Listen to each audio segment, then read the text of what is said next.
Hello again. Welcome to the first lecture of Luke-Acts. In this first lecture, you're going to learn the introductory matters of Luke-Acts. We can start by asking some simple questions like, who wrote these two narratives in the New Testament? When and where were they written? Who were the first-hand target audience or readers? And what makes them different or stand out from other books in the New Testament?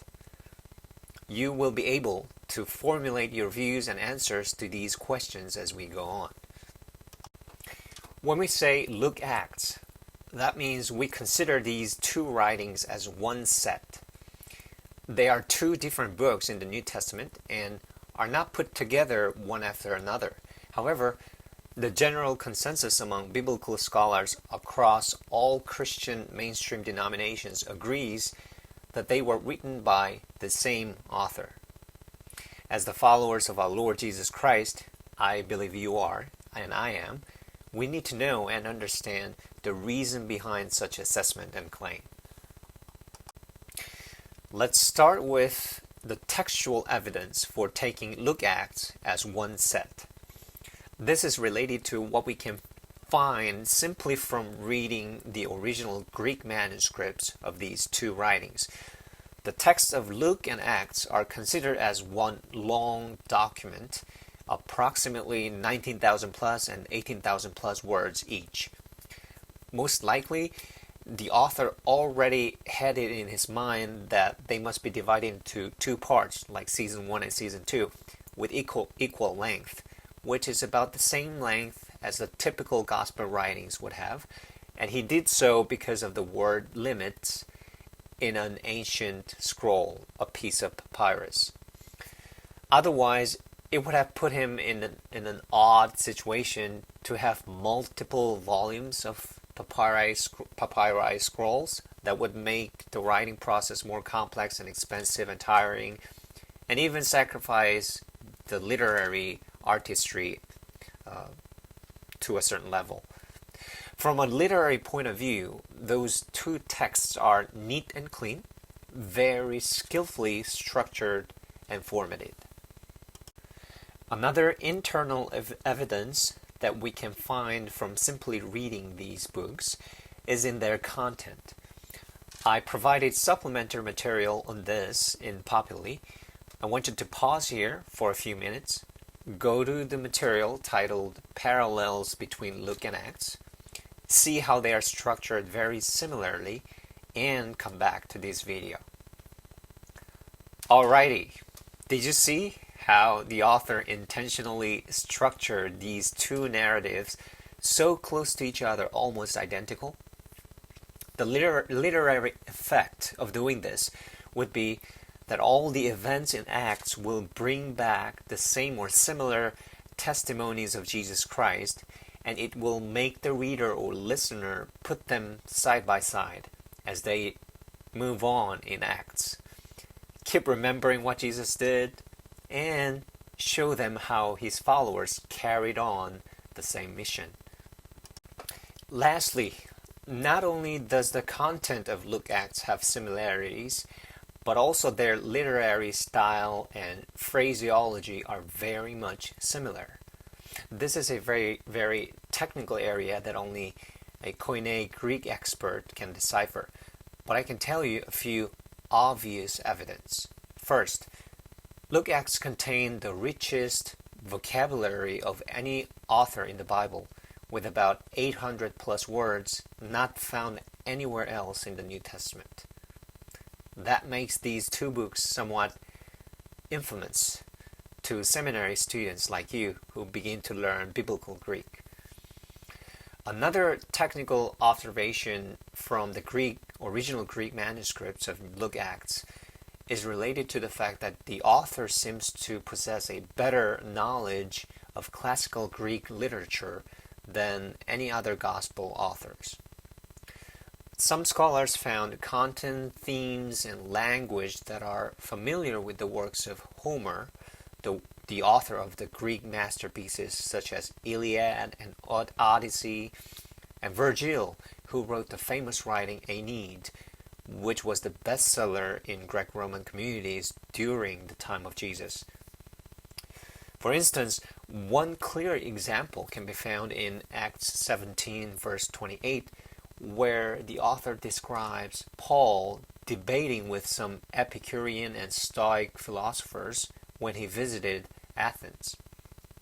The author shows that he is well versed in Greco-Roman philosophies by picturing Paul quoting word for word a few Greek philosophers' works in that verse.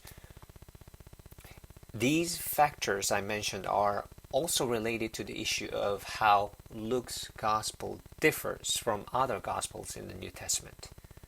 But let me summarize here that those are features that you can only find in Luke and Acts, and they make a strong case for Luke-Acts as a single authored set of writings.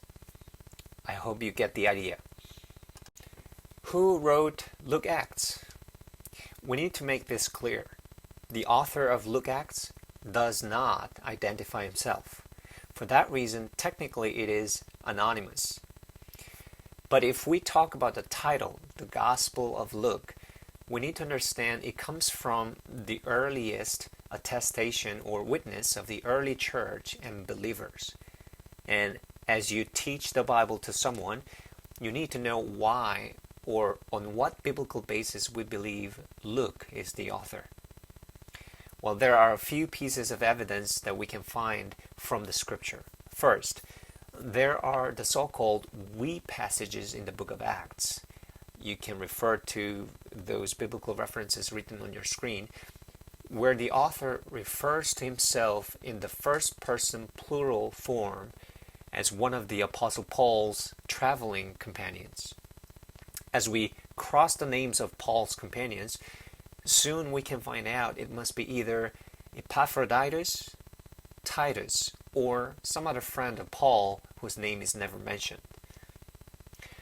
Another piece of evidence from church history, which is the longest tradition and still the majority opinion today, is that the author is Luke, known as the beloved physician, as we can find in those biblical references on your screen, who must have been a capable person to read and write with sophisticated skills in Greek, considering his profession that required extensive education and eloquent literacy. Like what I previously mentioned, his knowledge of classical Greek literature and philosophy described in Luke-Acts. There are some other minor views about the authorship other than Luke the physician. Like some say the author was a Hellenistic Jew or another Gentile who went through intensive biblical study. However, all of them lack solid support and fail to make a strong case to deter the consensus view from the Lucan authorship. The early church fathers and writers, such as Irenaeus, Josephus, and Justin Martyr, provided references to when Luke and Acts were written. However, these earliest witnesses are still disputable in one way or another. Nonetheless, the consensus view on the dating of these books fits somewhere around 80s to 90s AD, or late 1st century AD. If we look at the historical landmarks, it would be after the fall of Jerusalem and its temple, the Second Temple, after the death of the first eyewitnesses and apostles like Paul, and before the severe persecution under the reign of Domitian, which created a view of Rome as evil like another Babylon.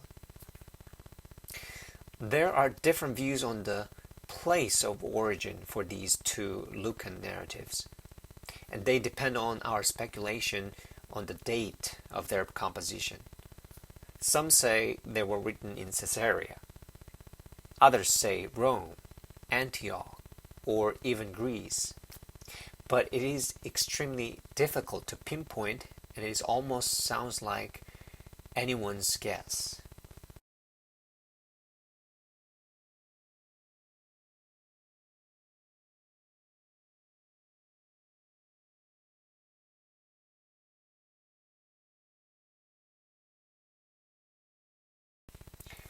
Now, our first 4 weeks will focus on Luke's Gospel, so let us dive in right away. The word gospel, euangelion in Greek, means good news or good announcement. Originally, this term was not meant for a book or writing, but instead for a proclamation or spoken message. In non-Christian Greek usage of the same term, commonly referred to the announcing of the victory in a battle or the announcement of the emperor's birth. In the Bible, the Hebrew equivalent, which is Bezrah, that you can locate in the scriptures, such as 2 Samuel and 2 Kings, is related to the proclamation of Yahweh's victory or Israel's victory. As we consider Luke-Acts as a single set authored by one person, they are continuous narratives of Jesus and his followers. This type of literary genre was familiar to both the Jews and Gentiles. In the Old Testament, the book of Jeremiah presents the narrative that highlights the prophet's origin, calling, life, ministry, and persecution, or a type of passion story. Some other popular biographical writings of heroic figures were also popularly read among the Jews. On the other hand, the Gentiles enjoyed reading numerous Greco-Roman biographies that were very similar to this type of literature. One example is those writings filled with praises and extraordinary stories that primarily focused on the greatness of the ancient heroes or protagonists, such as Alexander the Great, Julius Caesar, Hannibal, and so on. They were written based on historically truthful accounts. Also, they skillfully displayed literary artistry and persuasive rhetoric. It would not surprise us because today's superhero movies are very popular choices in the general public too. If you want to learn more about why we have 4 different Gospels with different authors, what each of them tries to tell us, and how we should read and interpret them, I highly recommend you take the course Life and Teachings of Christ here at Ascent College. Moving forward, we need to know a few theological terms related to the Gospel of Luke. As you know, there are 4 Gospels in the New Testament, and 3 of them, Matthew, Mark, and Luke, are very similar in their structure and content. Thus, we call them the Synoptic Gospels, as the word for synoptic comes from the Greek, which means seeing together, all together. Without any doubt, all the Gospels in the New Testament, all 4 Gospels we have, show theological coherence and unity. However, as we compare and contrast their similarities and distinctive, there are obvious disagreements between them concerning the order of events, the number of people or incidents involved, and so on.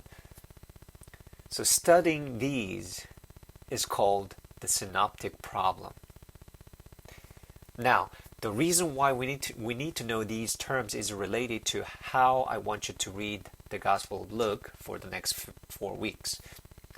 As you read each week's assigned passages in Luke, please try to compare and contrast with other synoptic Gospels. For instance, Luke integrates some concepts, allusions, and imagery from the Old Testament and even goes beyond simple citations of individual verses. And you will find some of them in the birth narrative of Jesus as you compare with Matthew's Gospel. As you start reading the Gospel of Luke, you might have this question in your mind after reading one of the very first few verses. Verse 3 raises a question in our minds. If Luke is the one who wrote every event in an orderly fashion, does that mean the other Gospel writers, whose accounts do not agree with Luke's sequence of events are false or fabricated witnesses?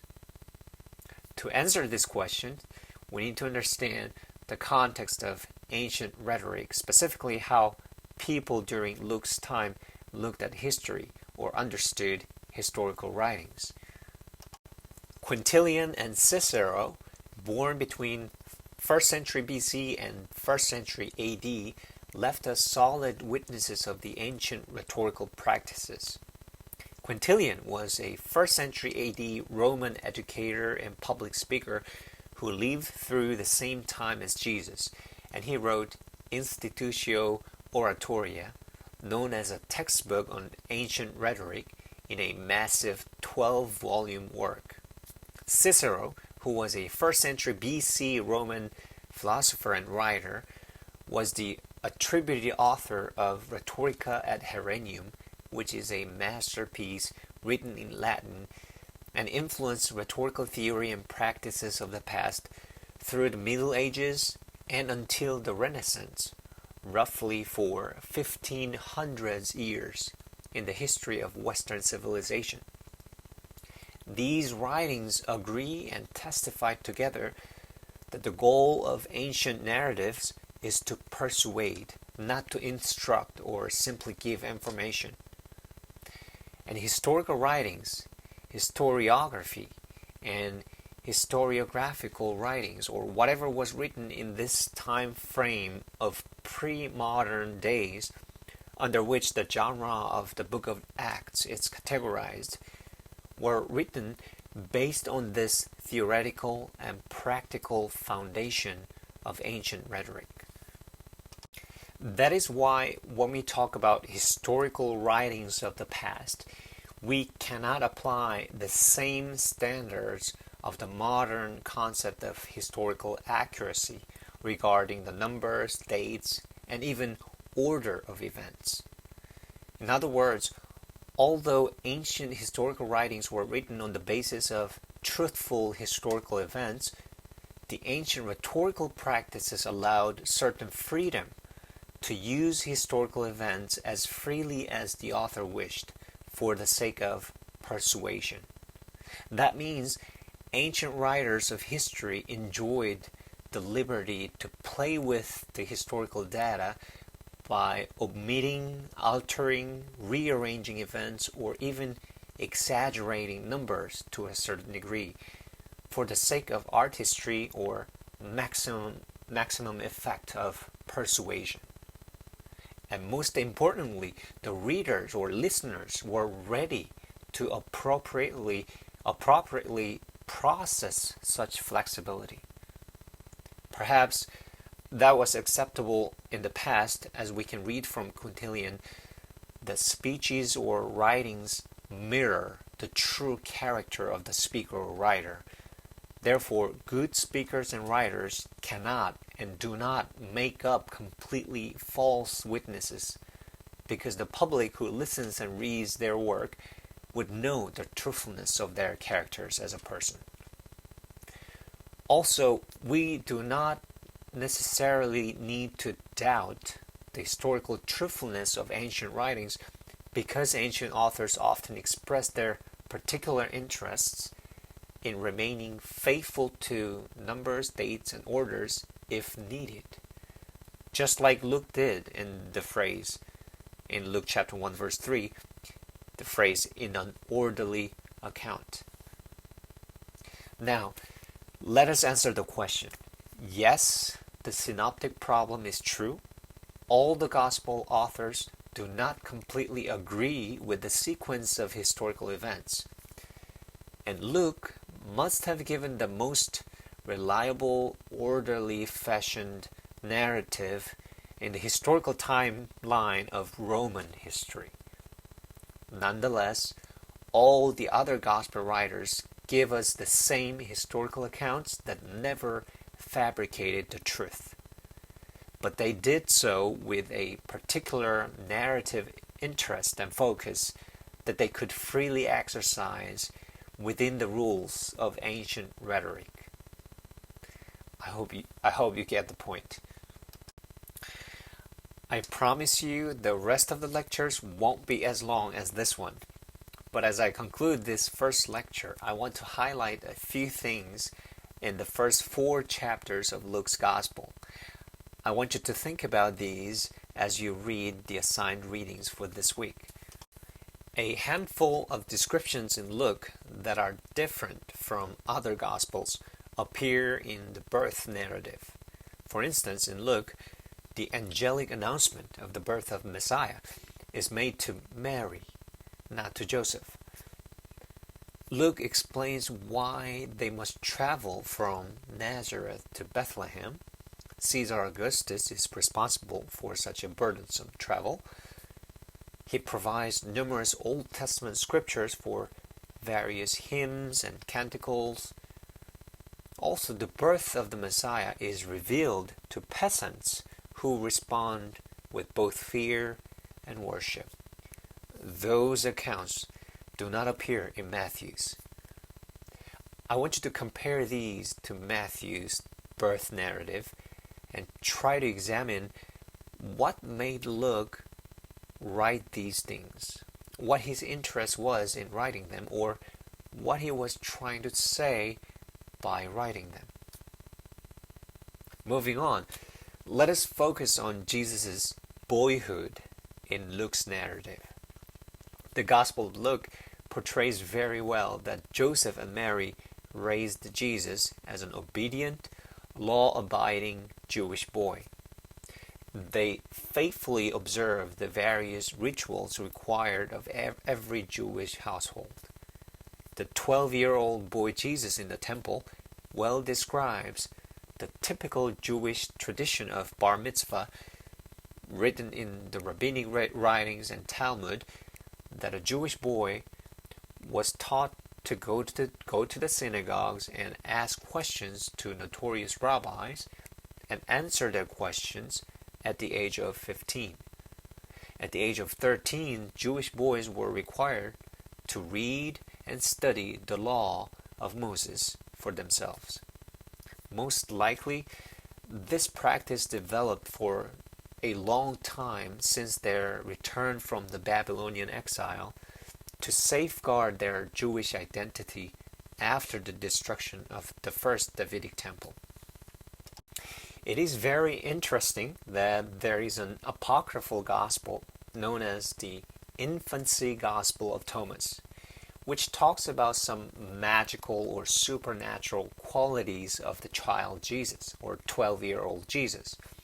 In this writing, the 12-year-old Jesus makes sparrows out of clay and magically enables them to fly away.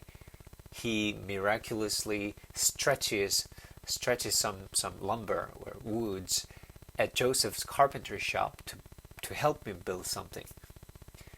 And he even causes leprosy of a bullying playmates.